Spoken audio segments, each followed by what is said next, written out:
todos com a paz do Senhor. Meus irmãos,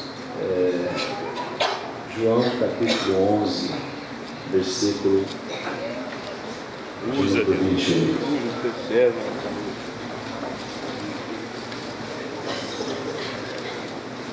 Enquanto você localiza o texto, eu quero agradecer a Deus por essa oportunidade que Ele nos concede, estar mais uma vez em Sua presença, adorando, engrandecendo o seu nome.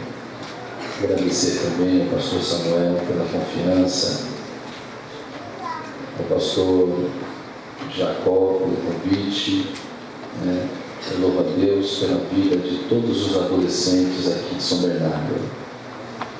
Louvo a Deus por essa reunião, esse evento que pode ser um marco na sua vida, na sua história. Eu, em minha juventude, eu participei de algumas festividades e eu confesso aos irmãos que me lembro de muitas delas, onde Deus se fazia presente e manifestava a sua presença, o Espírito sobre a nossa vida. E Jesus, irmãos, Ele quer fazer isso nessa noite. Glória a Deus. Quero louvar a Deus pela vida de alguns amigos que estão presentes. Pastor Rodinei, amigo de longa data, e alguns outros irmãos e amigos. Deus abençoe. O Evangelho de Jesus Cristo, escrito por João, capítulo de número 11, versículo de número 28. E dito isso, partiu e chamou em segredo a Maria e sua irmã, dizendo: o Mestre está aqui e chama-te. Ou o Mestre está cá e chama-te.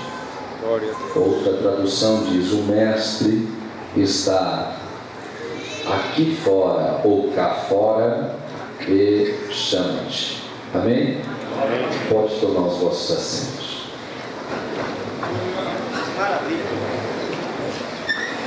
Meus irmãos, para mim essa é uma das passagens mais clássicas da Bíblia.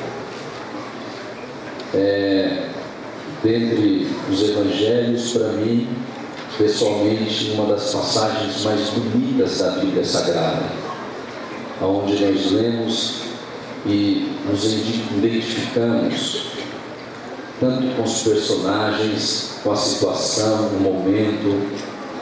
É como se nós estivéssemos vivendo algo de nossa vida, que nós já vivemos, principalmente quando se trata da morte de um ente querido.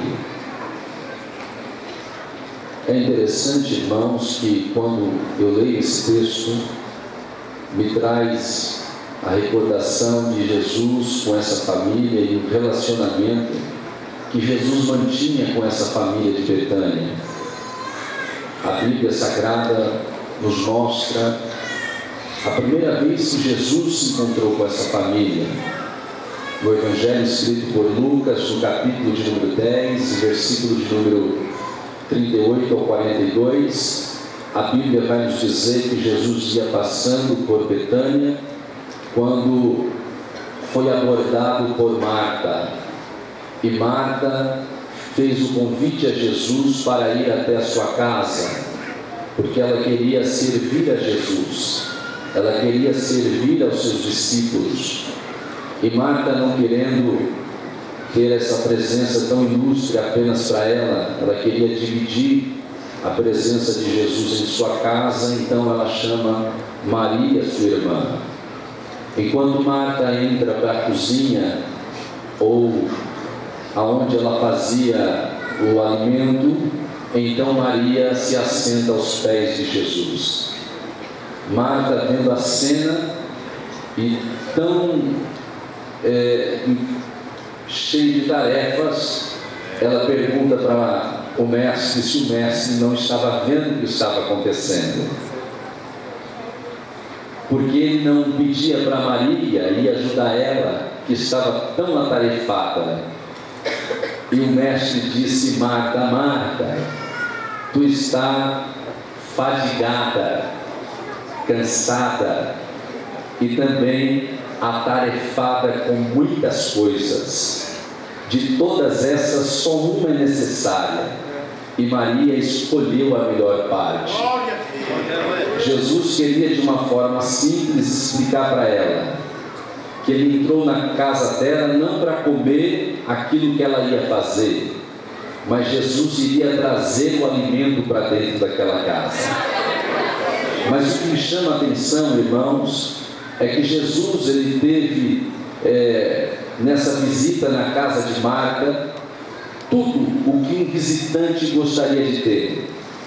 Ele espera do anfitrião, ou aquele que o recebe, o convidado, aquele que recebe o convidado, o dono da casa. O convidado recebe duas coisas, espera duas coisas distintas a receber. A primeira é que ele espera a atenção daquele que o recebe, e a segunda é o serviço daquele que é o dono da casa. Porque quando você vai à casa de uma pessoa visitar, ou quem sabe é um convite, se tem um convite, então é óbvio que a pessoa vai se preparar para receber a visita convidada. Então ele vai preparar algo para comer, e de certo que vai dar toda a atenção. Mas a visita de Jesus na casa de Marta, ela foi uma visita em que Marta não estava preparada. Ainda que ela o chamou, ela tinha que preparar alguma coisa. E é interessante que enquanto ela trabalhava para servir a Jesus, Maria se assentou aos pés para dar atenção a Jesus.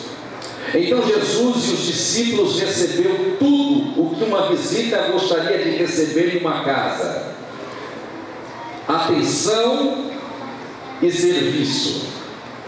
Quando Jesus ele sai de Betânia, eu imagino o desejo de Jesus em retornar àquela casa. E quem sabe Jesus pensa consigo: nessa casa tem gente que me serve e tem gente que me ouve. Tem gente que está me servindo e tem gente que está me ouvindo, me dando atenção. E eu imagino Jesus desejoso de retornar àquela casa. No entanto, a Bíblia vai nos dizer, no Evangelho escrito por Mateus, no capítulo de número 21 e no versículo de número 17, que Jesus, após ter purificado o templo, ele estava em Jerusalém. Ele purificou o templo em Jerusalém com seus discípulos, e já o horário se avançava para a noite, já era de tardezinha. E Jesus então chama os seus discípulos para percorrer uma distância ao leste de Jerusalém, uma caminhada não tão curta, porque Jesus queria ir para Betânia, já que Jesus estava em Jerusalém, e Betânia ficava próximo de Jerusalém, mas era uma caminhada. Todavia ele não quis ficar em Jerusalém. Mas é lógico que Jerusalém tinha estalagens melhores para Jesus e os seus discípulos ficarem. Tinha casa para Jesus e os discípulos ficarem em Jerusalém. Mas é lógico que tinha lugares melhores para Jesus ficar em Jerusalém. Mas Jesus, no inusitado, chama a minha atenção, porque ele deixa Jerusalém para percorrer uma caminhada, passar um risco, porque estava se aproximando a noite, e naquele período havia alguns salteadores, homens que ficavam emboscados esperando algum viajante. E Jesus então ele vai para Betânia mesmo assim, porque ele sabia que em Betânia ele era bem recebido. Em Betânia não tinha uma casa boa para ele pernoitar, mas ele sabia que mesmo com a casa ruim ele ia ser bem recebido. A casa não era grande, era pequena, em aldeia pequena pequenas casas. Porém, Jesus quis ir para Betânia, porque ainda que era uma choupana, Jesus sabia que ia dormir tranquilo, porque ali ele era bem recebido. Jesus quis ir para Betânia, porque em Betânia ele foi bem recebido. E aonde Jesus é bem recebido, ele tem o prazer de retornar àquela casa, irmãos. Foi isso que aconteceu com seus discípulos quando ele disse: eu vou partir, mas não se preocupe que eu vou mandar um outro Consolador. E nós sabemos que a palavra usada quer dizer um outro do mesmo, que seria do mesmo nível, da mesma espécie, da mesma essência. Jesus estava dizendo: eu vou e vou voltar na pessoa do Espírito Santo. Por isso que Jesus falou assim: eis que estarei convosco todos os dias até a consumação do século. Aonde Jesus é bem recebido, ele gosta de voltar, irmão. Tem pessoa que quem sabe hoje não recebeu a presença do Espírito Santo. Você tem que pensar muito bem como você está recebendo Jesus, porque aonde Jesus é bem recebido, ele gosta de voltar, irmão. Todos aqui nesta noite recebem Jesus.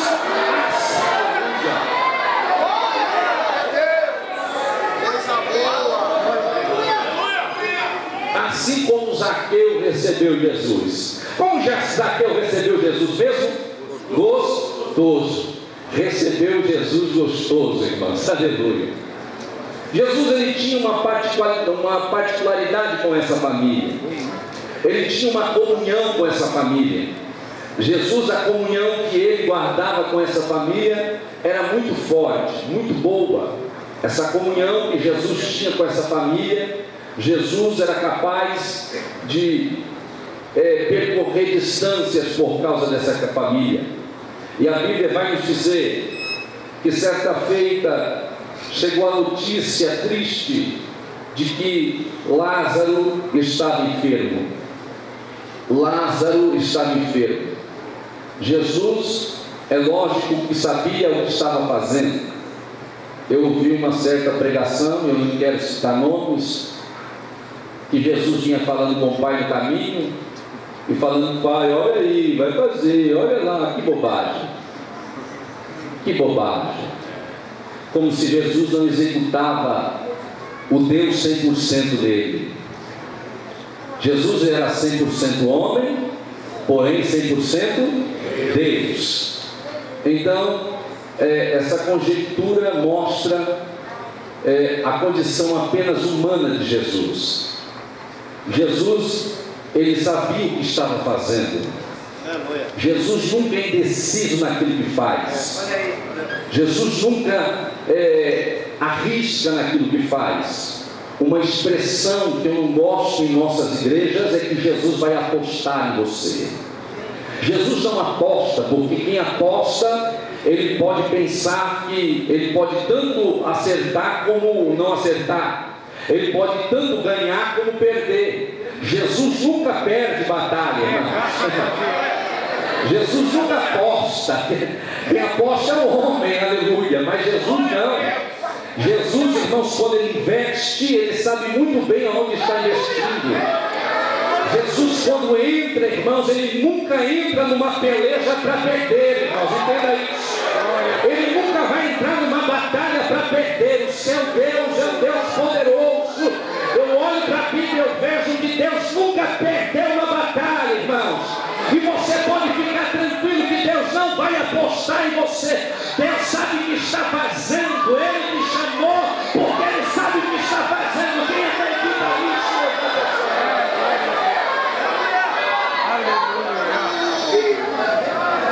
Lázaro está enfermo. Jesus falou: essa enfermidade não é para a morte, mas é para a glória de Deus. E Jesus, ele não sai do seu lugar para ir ver Lázaro.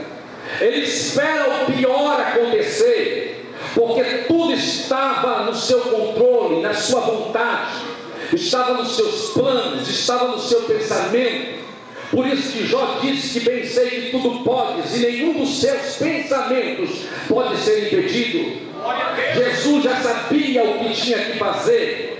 Ele fica onde estava alguns dias, e logo ele se levanta no terceiro dia, e ele fala para os seus discípulos: vamos ver Lázaro, porque ele está dormindo e eu vou despertá-lo.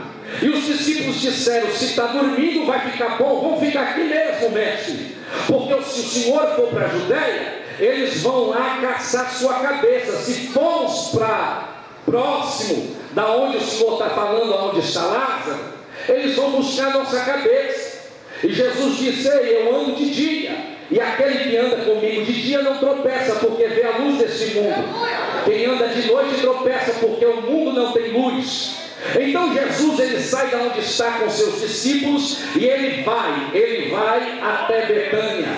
E quando ele se aproxima da aldeia, então logo a notícia chegou até Marta. E Marta deixou tudo o que estava fazendo e correu aonde estava o mestre. Oh, aleluia! Maravilha. Chegando aonde estava o mestre, logo foi falando: se tu estivesse aqui, se o Senhor estivesse aqui, o meu irmão Lázaro não teria morrido. Jesus disse: o seu irmão há de ressuscitar. E ela disse: eu sei que há de ressuscitar na ressurreição do último dia. E Jesus disse: eu sou a ressurreição e a vida. Aquele que crê em mim, ainda que esteja morto, esse viverá. Jesus olha para ela e fala assim: vai chamar a sua irmã. Porque parece que você não entende, Marta. Vai chamar a sua irmã. Glória a Deus. Porque parece que quando eu falo, você vem com a carnal, eu vou para a espiritual. Você vem com a carnal, eu vou para a espiritual. Você vem com o pensamento humano, eu vou com o pensamento divino. Isso está confundindo você. Vai chamar a sua irmã, que eu sei que a sua irmã vai entender o que eu estou falando. Glória a Deus. E no versículo 28, ela entra na casa e sussurra aos ouvidos, fala baixinho aos ouvidos de Maria. Minha irmã Maria. Glória a Jesus. Sabe quem está aí fora? O mestre. Você sabe o que me chama a atenção? Que essa expressão mestre, se nós fôssemos pesquisar em vários comentários, eles vão ter uma linha de pensamento como essa, que a expressão mestre não era usada pelas mulheres. As mulheres não tinham costume de falar mestre, porque elas não tinham um mestre. Naquele período, quem tinha mestre era discípulo homem, porque não tinha discípulo mulher. Então essa expressão não era usada pelas mulheres, porque um judeu, irmãos, ele consumia com a Torá, mas entregar uma Torá na mão de uma mulher, eles não entregavam. Eles queimavam a Torá, mas entregar na mão de uma mulher, se fosse para entregar, eles queimavam, porque havia uma discriminação entre eles, que mulher não podia aprender e nem saber. Mulher era discriminada pelos judeus. Mas Jesus, irmãos, ele era mestre Glória a Deus. da família de Betânia. No entanto, ela vai dizer o mestre, porque ela estava na condição de discípulo. Isso feminino seria discípulo mulher, né? Discípula. Tem uma professora aqui, a professora, ela está aqui, ela está ali, né? Na condição de mulher. Agora olha isso aqui. Ele está cá e te chama. Só que é interessante, irmãos, que algumas traduções estão assim: está cá, fora. Está cá, fora. E ela sai de dentro da casa onde estavam os judeus e vai se encontrar com Jesus. A chamada de Jesus tirou aquela mulher de dentro da casa para fora, de dentro para fora. Essa expressão é muito comum entre nós, porque a palavra igreja ou eclésia quer dizer tirados de dentro para fora. Igreja nunca foi colocadas de fora para dentro, sempre de dentro para fora. Quem disputa o chamado de Jesus, ele sempre vai sair de dentro.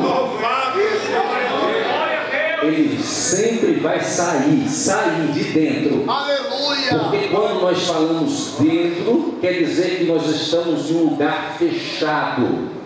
Isso traz uma alusão ou um pensamento como prisão. O Evangelho, ele liberta o ser humano. O Evangelho nunca vai nos colocar dentro, ele vai tirar-nos de dentro para fora. O que é? Quando você está fora, você está livre, irmãos, livre. Entenda isso. Evangelho não oprime, irmãos, ninguém. O Evangelho não tem poder de oprimir ninguém. Essa é a verdade. O Evangelho tem poder. A Bíblia diz que tem poder para a salvação. O Evangelho tem poder para libertar o ser humano. O Evangelho tem poder para tirar as prisões do ser humano.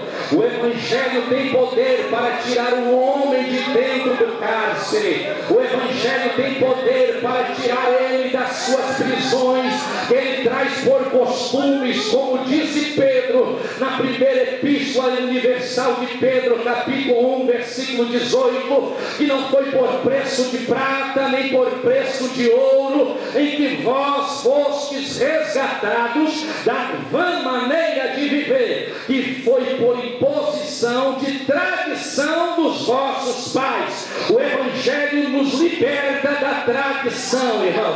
Você sabe que tem um monte de gente que quando aceitam a Jesus, a primeira coisa que a igreja fazer é enfiar um monte de tradição na cabeça do ser humano. Só que o Evangelho não coloca a tradição no homem. O Evangelho tira o homem de dentro de tradições para viver livre para Deus, irmão.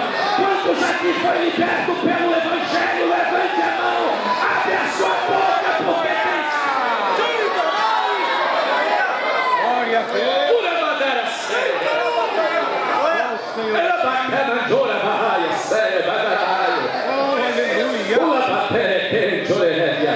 Eu sinto a liberdade nesta noite. Sabe aquilo que Paulo disse, irmãos, que aonde há o Espírito, aí a liberdade, irmãos, aí a liberdade. É que o Espírito não trabalha na vida de pessoas que estão presas ainda, irmão. O Espírito apenas convence aqueles que estão presos, mas aqueles que um dia foi livre, a Bíblia diz que ele vai refletir em seu rosto a imagem do Espírito Santo, e ele é transformado de glória em glória. Quantos aqui é livre? Levante a mão. Se você é livre, você pode adorar ele, pode adorar ele. Se é livre, tem o poder do Espírito Santo. Se é livre, tem a pessoa do Espírito Santo. Se é livre, você vai sentir o Espírito Santo.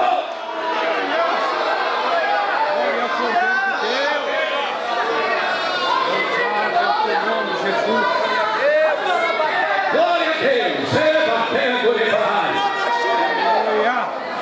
Quem é livre reflete a imagem do Espírito. Oh, aleluia. Glória ao Cordeiro de Deus.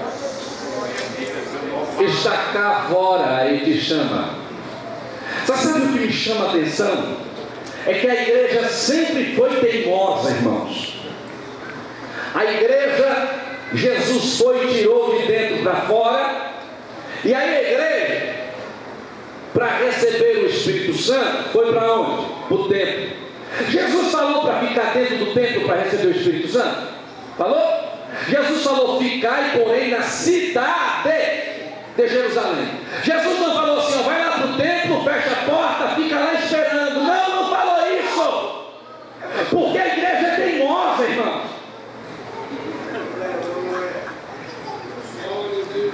Fecha a porta, vamos todo mundo para lá. Jesus falou para ficar dentro do templo, mas não falou nada disso. Jesus falou assim: ficai na cidade, cidade. Só que aí eles foram para onde? Dentro do templo, fecharam a porta. Fica aqui dentro, fica aqui dentro. Mas Jesus já tinha tirado eles de dentro para fora. Glória a Deus. Fica aqui dentro, fica aqui dentro. Vamos esperar aqui dentro, vamos esperar. A Bíblia diz que no 10º dia em que eles oravam, o Espírito Santo veio. E um som, como o som de um vento veemente e impetuoso. Aí encheu eles, não encheu eles? Eles foram cheios do Espírito Santo. Esses dias eu estava até, foi domingo passado, na congregação lá do IP, né? E nós estávamos falando que a nuvem, né? A nuvem, porque nós sempre falamos da nuvem, a glória, e aí a gente fica pulando de um pé só, e a nuvem é glória, é glória, é nuvem, aí a gente fica esse negócio de nuvem. Só que a Bíblia diz em Atos que Jesus falou assim: fica na cidade de Jerusalém, que vai vir o Espírito Santo. E aí quando ele veio em nuvem. Veio em nuvem? Aonde me mostra no Novo Testamento quando o Espírito Santo vem em forma de nuvem? Ele vem em vento. O vento faz o que com a nuvem? O que o vento faz com a nuvem? Porque quando ele vem em vento, é o Espírito Santo que veio, irmãos. Não é a nuvem. Nuvem, quando falamos de nuvem, nós estamos falando de glória. Glória não é o Espírito Santo. Quem é a glória de Cristo hoje? Eu falei o versículo aqui. Com os rostos descobertos, somos repetidos de glória em glória. A glória de Cristo hoje, aqui na terra, se chama igreja. Glória a Deus. Ah, mas eu estou sentindo a glória. Não, você está sentindo o Espírito Santo, meu filho. É muito mais que a glória. Agora, olha o que o Espírito Santo faz. Eu vou soprar um vento lá dentro, porque eles foram fechar a porta de novo. Então eu vou abrir a porta para mostrar para eles. Eu vou abrir a porta de dentro para fora, para mostrar para eles. É de dentro para fora. Então a Bíblia diz que quando eles foram cheios do Espírito Santo, a primeira ação missionária depois de Cristo da igreja, a primeira ação missionária da igreja está em Atos capítulo número 2, que quando eles foram cheios do Espírito Santo, o Espírito Santo tiraram eles de dentro para fora, irmãos. De dentro para fora. Quem tem chamada, quem ouve a chamada de Jesus, ele nunca vai ficar dentro, irmão. Entenda uma coisa: quem ouve a chamada de Jesus, ele sabe que igreja, culto no templo é só à noite, mas depois, outros dias, ele vai estar lá fora pregando o Evangelho e anunciando a Jesus, irmão.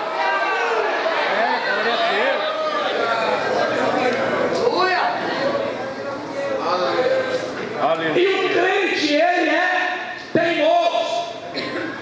A igreja é teimosa.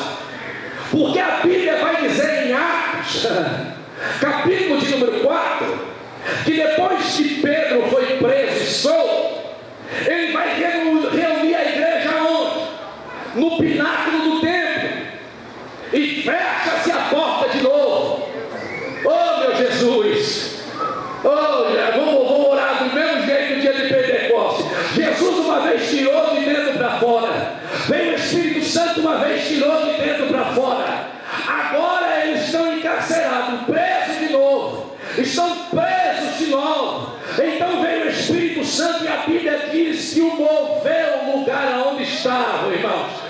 E todos foram cheios do Espírito Santo e anunciavam o Evangelho com ousadia. Sabe o que eles fizeram naquele dia? Eles saíram para fora, porque logo a sequência do texto, depois do versículo de número 31, eram mais almas que se convertiam ao Senhor. Então o Espírito Santo veio e falou: vou tremer tudo, porque quem está para o lado de dentro de algum lugar, irmãos, assim, teve um terremoto recentemente lá no Chile, né? Começou a tremer, a tremer, a tremer. O povo ficou lá nos andares, desceu, todo mundo correu para fora, irmão.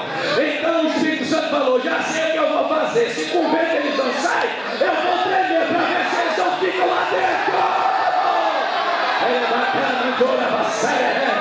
Quantos aqui ouviram o chamado de Cristo? Levante a sua mão para o do céu, abre a sua boca, ei adolescente, Jesus está te chamando para uma grande obra.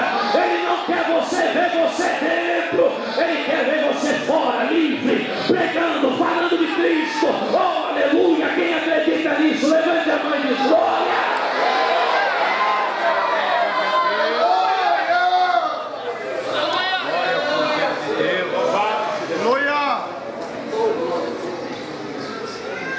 Um certo missionário escocês, ele passou e gastou a sua vida na Índia pregando o Evangelho. Quando ele estava com mais de 80 anos de idade, ele volta para sua pátria. Em um evento de jovens, ele vai dar uma palavra e ele fala as necessidades da obra missionária na Índia. E ele faz um apelo: quem de vocês gostaria de ser voluntário para ir para a Índia, continuar o trabalho que Cristo começou através de mim? E ninguém se manifestou, ninguém levantou a mão. Então, naquele momento, ele teve uma parada cardíaca, ele caiu no altar onde estava. Então logo correu um médico que estava na plateia, fez algumas massagens, ele voltou e ele se levantou e o médico disse: não, você vai para o hospital, você não pode levantar. Ele falou: não, eu tenho que terminar o que eu comecei. Aleluia. Ele disse: mas você precisa ir para o hospital, se você começar a falar, você vai ser capaz de morrer. Ele disse: eu preciso terminar. E ele continuou o seu sermão. E ele disse: se a rainha pergunta se tem algum voluntário para ir para a Índia, tratar dos seus negócios, então muitos jovens levantam as mãos para a rainha, mas ninguém quer levantar as mãos para o Rei dos Reis e Senhor dos Senhores. Ninguém quer aceitar o chamado do Mestre. Aleluia. Glória a Deus. Meu Deus. Glória a Deus. Irmãos, não vamos nos enganar. Nós estamos vivendo, não é o período do avivamento. Esse período do avivamento parece que passou com vento tão rápido aqui pelo Brasil. Fez crescer tanto a igreja. E hoje em dia, aqueles que outrora tinham tanto desejo de fazer a obra de Deus, hoje perderam o ânimo. Existem alguns atrativos que são melhor. Irmão, Jesus não te chamou para ficar para o lado de dentro só, não. Glória a Deus. Ei, jovem. Aleluia. Aleluia. Jesus quer que você tenha o coração ardendo para ganhar alma cheia. Oh, aleluia. Glória. Meus irmãos, como nosso irmão Jacó disse aqui, eu tive 8 dias em Moçambique pregando o Evangelho. Na realidade, quando lá eu cheguei, eu falei com o pastor, o missionário que está lá. Falei: seria mais útil nós não vir, nós ter mandado dinheiro para você. Ele falou: nunca fala isso. Nunca fala isso. Porque aqui a sua presença, a presença dos irmãos que vêm aqui, vale muito mais que qualquer dinheiro do mundo todo. Nós percorremos algumas aldeias, pregamos o